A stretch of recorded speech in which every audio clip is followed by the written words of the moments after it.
Salut à tout le monde, hein. C'est la nouvelle du moment. Le Parlement gabonais a été dissous par la Cour suprême, la Cour constitutionnelle. Donc c'est un peu la news. L'antenne est libre, hein. Si vous voulez intervenir, n'hésitez pas. Donnez votre ressenti. On va essayer de refaire une émission tout à l'heure avec toute la team. Mais apparemment, il y a des problèmes de communication. Tout le monde n'est pas là. Mais dès que tout le monde se connecte, on fera une émission spéciale dessus. Parce que apparemment, ça a l'air important. Vraiment, mettez votre ressenti à l'écrit. Et si vous voulez participer, n'hésitez pas, envoyez-moi l'invitation. Et je vous ajoute rapidement. Donc, je me répète un peu rapidement. Je disais que le Parlement gabonais a été dissous par la Cour de Marie-Madeleine Boronso. Ça fait beaucoup de remue maintenant. C'est un peu tabou parce qu'on ne sait pas réellement ce qui se passe. Hein. C'est aussi très technique parce que ça relève du droit dit constitutionnel. Et il n'y a pas beaucoup de Gabonais qui sont experts dans le droit constitutionnel. Donc c'est un peu une zone grise pour beaucoup de personnes. Et ceux qui peuvent, du moins ceux qui ont les compétences pour expliquer aux autres, je vous encourage à le faire. En un mot, on aimerait comprendre la portée de l'acte. D'abord même, si l'acte en lui-même, il est légal. Et si l'acte est légal, est-ce que ce qui a été demandé par la juge en chef va être exécuté, c'est-à-dire la démission du Premier ministre d'Ali Bongo et de son gouvernement? Qu'est-ce que les députés en disent? Le Sénat, qui se retrouve aujourd'hui en charge de reconduire un nouveau gouvernement, qu'est-ce qu'ils en disent eux-mêmes? Sont-ils prêts à exécuter les ordres? Maintenant, ça c'est la partie visible du iceberg. Dans la partie invisible, qui est derrière ce genre de choses? Est-ce une manipulation d'Ali Bongo? Est-ce une manœuvre de la France? Est-ce simplement le reflet physique, vérifiable, touchable, d'une guerre intestine entre pédégistes et nouveaux pédégistes, anciens et nouveaux? Qu'est-ce qui se trame réellement au Gabon? Telles sont les questions multiples auxquelles nous essayons de répondre aujourd'hui ou du moins mercredi quand on fera l'émission. Donc, vraiment, c'est très rare que dans un pays, on assiste à ce genre de cas de figure. De ce que j'ai pu lire, hein, je ne suis vraiment pas un expert en loi gabonaise, hein, mais il semblerait que ce soit à cause du report des élections législatives que la Cour ait décidé de dissoudre le gouvernement gabonais et de demander au Sénat de constituer un nouveau gouvernement. Maintenant, est-ce que le Sénat est habilité à nommer un Premier ministre? Et s'ils le font, qui vont-ils nommer? Allons-nous retrouver des membres de l'opposition, entre parenthèses, dans ce gouvernement-là? Qu'est-ce qui se passe réellement? Donc, il y a beaucoup d'interrogations, beaucoup de choses très très subtiles qu'on doit essayer de tous comprendre parce que les choses s'accélèrent rapidement. Il y a Hortense Dupont qui dit que apparemment le Premier ministre a déjà remis sa démission. Donc c'est officiel, hein, il a remis sa démission, ok. Donc si lui il a démissionné, normalement, tout son gouvernement devrait suivre parce que c'est lui qui les a nommés. Donc qui va être nommé dans ce nouveau gouvernement et qui est à l'origine de cela? Bon, beaucoup de Gabonais disent, hein, entre autres, que le gouvernement de José Gondé n'a pas réussi à organiser les élections législatives faute de moyens. Mais moi, je me porte en faux par rapport à ce genre d'argument. Hein. Je pense que Ali Bongo a lui seul suffisamment volé pour organiser des élections législatives. Je ne pense pas que ça demande autant d'argent que cela. Vous comprenez? Surtout que c'est des choses qui sont prévues d'avance. Lorsqu'on est allé aux élections en 2023, en 2013, désolé, 2016,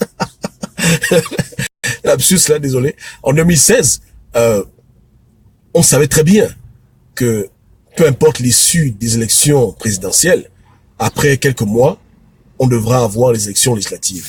Donc, je ne pense vraiment pas qu'Ali Bongo n'ait pas les moyens financiers de pouvoir organiser les élections législatives. Et même s'il en manquait, le Gabon est habilité, je crois bien, à demander des prêts pour organiser les élections. On l'a vu dans des pays où, comme en Côte d'Ivoire par exemple, où l'ONU a organisé l'élection présidentielle. Dans tout ce qui est démocratie, il y a beaucoup de lobbies, beaucoup d'organismes qui sont pro-démocratie, qui n'auront jamais aucun problème à aider des peuples africains à organiser leurs élections, qu'elles soient législatives ou autres. Donc, cet argument de financier, je ne pense pas. Je pense que c'est pour d'autres raisons plus techniques, des raisons peut-être politiques, que Ali Bongo s'est refusé de faire les élections. Comprenez, de manière ironique, je disais qu'il attendait que les opposants se décident à y participer officiellement, comme on l'a vu récemment, le groupe Héritage et Modernité qui s'est affiché publiquement pour les élections. Mais je ne pense pas que ce soit une question d'argent. Maintenant, a-t-il peur de se retrouver avec une assemblée majoritairement opposante? Peut-être. Bien qu'il ait modifié la loi gabonaise, on sait aussi que maintenant, il se retrouve avec plus de pouvoir qu'avant. Peut-être qu'il craint toujours le fait qu'il y ait une majorité de députés de l'opposition ou d'indépendants à l'Assemblée. Qu'est-ce qui se passe réellement? C'est un grand mystère. Et c'est tellement grave que aujourd'hui, une faction de son mouvement, parce que on va pas se mentir, Marie-Madeleine Boronso et Ali Bongo, ils sont dans la même équipe, même s'ils parlent des petites divisions, ils jouent ensemble, décident de dissoudre son gouvernement. Pourquoi? Des frères disent que c'est pour évincer le Mogabo, qu'Ali Bongo n'a pas le courage de les renvoyer. Donc Ali Bongo passe par Marie-Madeleine Boronso pour virer ses collègues, ses compagnons d'armes, Billy Binze entre autres, Mapangu, etc. Tous les gens qui l'ont soutenu pendant les élections et même un peu avant. D'autres encore disent que c'est les notables du Haut-Togo qui en ont marre d'Ali Bongo et qui ont commencé à effectuer le plan B de jumping. Donc bref, il y a toutes sortes de théories farfelues qui sifflent partout. C'est pour ça que ce serait mieux que toute l'équipe soit là et qu'ensemble on puisse faire l'émission, parce que je suis sûr que chacun a forcément des idées qui trottent par la tête ou des éléments d'information que je n'ai pas. Vous comprenez? Donc là je spécule simplement, je ne fais que vous relater ce que j'ai cru entendre, ce que je pense un peu, mais c'est très très flou. C'est très très flou ce qui se passe et c'est vraiment inattendu. Je pense que personne n'a vu cela venir. Personne n'a fait cette prévision. C'est vraiment flou. C'est plus compliqué qu'un épisode de Marimar ou de Rosa Savage. Là, c'est le haut niveau, là. Là, c'est vraiment... c'est très grave. C'est très très grave. Vous comprenez? Donc, que se passe-t-il au Gabon? Question. Pour ce qui est des élections, je vous l'assure que les élections coûtent cher, entre parenthèses, mais c'est pas ce budget qui va empêcher un Ali Bongo de faire les élections. Franchement, vraiment pas. Surtout qu'au Gabon, il y a beaucoup de personnes qui peuvent se porter en volontaire. Si c'est le staff qu'il faut payer, si c'est des fascicules à imprimer, beaucoup de gens peuvent faire ce travail-là. Supposons que moi, je sois par exemple candidat aux élections législatives de ma commune. Si j'arrive au bureau qui s'occupe des élections, ils me disent qu'il n'y a pas de papier, j'irai tranquillement acheter du papier pour dire voici le papier, faites les foutues élections. Donc, s'il y a un problème d'argent, beaucoup de Gabonais qui veulent devenir députés, etc., n'ont aucun problème à prêter main forte au gouvernement d'Ali Bongo pour faire les élections. Donc, c'est pas un problème d'argent. C'est vraiment pas un problème d'argent. Je pense que c'est plus profond que cela. C'est très très profond. Et d'ici 1 an, 2 ans, peut-être qu'on le saura, peut-être qu'on va comprendre ce qui se passe. Dans un second plan, comme je l'ai dit, ça fait très longtemps, et ça c'est mon point de vue à moi, Kobam, chacun de vous a son point de vue. Je sais qu'Ali Bongo est très intelligent, très malin, même si beaucoup de Gabonais vous disent qu'il est bête, mais posez-vous la question, comment quelqu'un d'idiot, de bête, entre parenthèses, peut se maintenir au pouvoir avec autant d'attaques contre lui? Attaques internes, attaques externes. Qu'on l'aime ou qu'on l'aime pas, Ali Bongo n'est pas idiot, ou du moins, il sait s'entourer de personnes clés qui lui prodiguent des bons conseils pour maintenir le pouvoir. Au moins pour ça, il est doué. Il n'arrange pas le pays, il fait beaucoup de bêtises, mais lorsqu'il s'agit de garder son pouvoir, je pense que même Einstein serait idiot devant Ali Bongo. Donc, est-ce une manœuvre d'Ali Bongo pour flouer l'opinion, pour que les gens oublient cette affaire d'élection présidentielle, pour que le temps passe, pour distraire les Gabonais? Quel est parce que aujourd'hui, ce qui est étonnant, c'est que même les Gabonais qui, entre parenthèses, résistent pour mettre Ping au pouvoir, sont déroutés de leur combat. Cette nouvelle est venue même nous faire oublier la guerre de traquage qu'il y a dans la résistance. Vous comprenez? Parce qu'aujourd'hui, tu mets télévision Gabon, il y a un côté Miboto Contra, il y a un côté Libongo qui a son gouvernement qui disparaît. C'est clair que les Gabonais suivent plus ce qui se passe chez Iya Ali que ce qui se passe dans la résistance. La résistance est devenue un peu ennuyante, c'est les mêmes trucs. Mais là, c'est une news, ça buzz, là, ça buzz. Donc, est-ce qu'il fait ça exprès pour distraire les gens, pour que le temps passe? Quel est l'objectif, quel est le but? Ou est-ce qu'il y a un pouvoir supérieur à Ali Bongo qui a décidé de mettre en place la machine, de mettre au pouvoir Jean Ping? Ou bien quelqu'un d'autre? Parce que rappelez-vous, il y a environ un mois, dans un magazine français, j'ai oublié lequel, je crois que c'est Jeune Afrique, je crois. Ça disait, Jean Ping repart à la guerre. Et dans je paraphrase, hein, et dans cet article, on disait que Jean Ping aimerait qu'il y ait une transition au Gabon, dirigée par la présidente du Sénat, Madame Milebou, pour pouvoir mettre de l'ordre au Gabon. Et quelque part, aujourd'hui, ce que nous voyons réellement se passer au Gabon. Nous voyons aujourd'hui le Sénat être en charge du Gabon. C'est elle qui va nommer le prochain Premier ministre, qui nommera ensuite ses ministres. Est-ce que c'est ça, est-ce que c'est le plan B?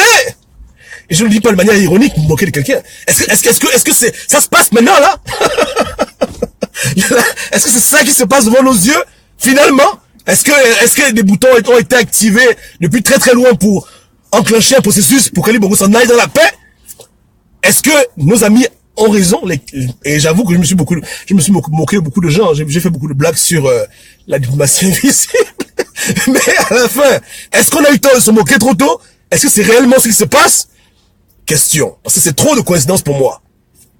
Hein, on peut pas écrire dans un magazine qu'il faut une transition au Gabon avec le Sénat en charge, et quelques mois plus tard, même pas quelques semaines plus tard, c'est effectivement ce qui se passe au Gabon. Le Sénat devient en quelque sorte l'exécutif. C'est très grave. Donc, qui va-t-elle nommer? Et qu'est-ce qui se passe? Qu'est-ce qui se trame? Comprenez? Donc, peut-être qu'à la fin, hein, on a peut-être été trop dur avec le président élu.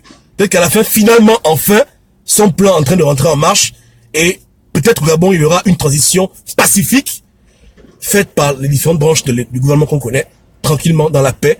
Et puis voilà. Donc, croisons les doigts, on ne sait pas. Ça peut être très bien aussi une mascarade d'Ali Bongo, ou ça peut être le plan B de Jean Ping, on ne connaît pas. Là, c'est fort, là. Donc, méfiez-vous des gens qui vous disent que les génies ont parlé beaucoup de bêtises. Parce que là, maintenant, là, tout peut basculer de tous côtés. Là, honnêtement, même moi, Gobam, je n'ai pas vu ça venir, j'avoue. Parce que je sais que demain, les experts de Facebook vont venir vous raconter des conneries, que voilà, je suis, non. Moi, je vous dis, je ne voyais rien.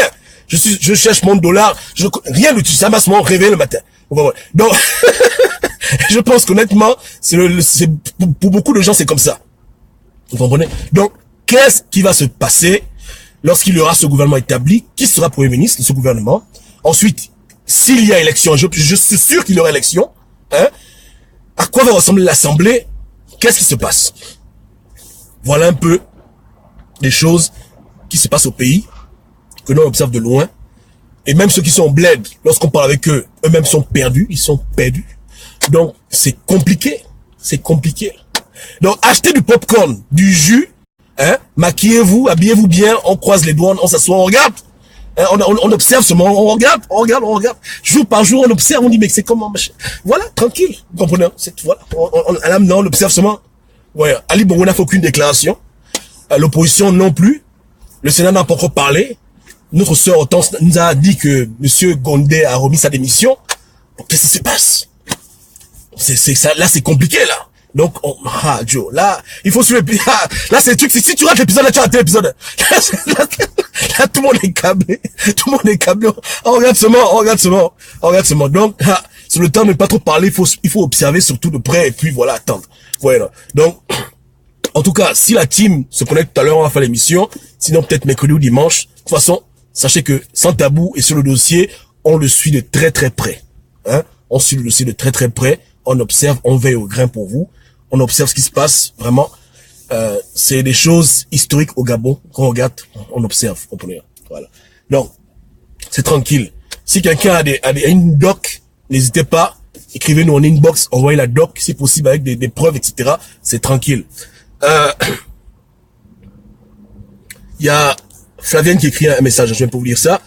Pour donner une suite aux décisions prises annoncées hier par la Cour constitutionnelle, à savoir la dissolution comitante de l'Assemblée nationale et du gouvernement, l'Union nationale fait une très importante déclaration le mercredi 2 mai. Merci. Donc, nos frères de lui, parce que ce sont nos frères. Nous, on n'est pas dans les trucs que là, voilà, si quelqu'un va aux élections, c'est un traitant. Non, nous, on n'est pas comme ça. On comprend que chacun combat comme il combat. Voilà pourquoi on est sans tabou. On respecte le droit d'autrui de faire ce qu'ils veulent. Vous comprenez, hein? Donc, je répète bien, nos frères de l'UN, nos frères de l'UN ont une déclaration le mercredi 2 mai.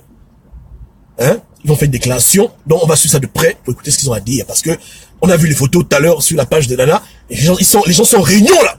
Ça c'est comme le comité de guerre, les gens ne dorment plus. Les gens ne dorment plus. Et tout le monde est éveillé, man. C'est chaud là, c'est chaud. Donc, demain, mercredi 2 mai, à 11h, heure du Gabon, au siège, à l'ancienne Sobraga. Ils seront nombreux, hein. Donc les traqueurs là, n'allez pas là-bas traquer les gens, parce qu'on va vous bastonner là-bas. Ok, donc là il y aura du monde là-bas. Je pense que sûrement les vice-présidents vont s'exprimer et ils vont donner plus d'informations sur ce qui se passe maintenant. D'ici là, restez câblés et si Dieu le permet, tout à l'heure on fait l'émission ou au plus tard demain. Au moment où eux, ils vont finir leur intervention, nous aussi on va enchaîner pour nous là. On va mettre notre sauce, voilà, et puis c'est tranquille. Ouais, hein. Donc, passez une bonne journée. Et n'hésitez pas, s'il y a une information critique, à tout moment, 24 heures sur 24, on check les messages. Non, envoyez ça à tout moment pour qu'on puisse relayer l'information. Merci à tout le monde. À tout à l'heure. Ciao, ciao. Dieu vous bénisse.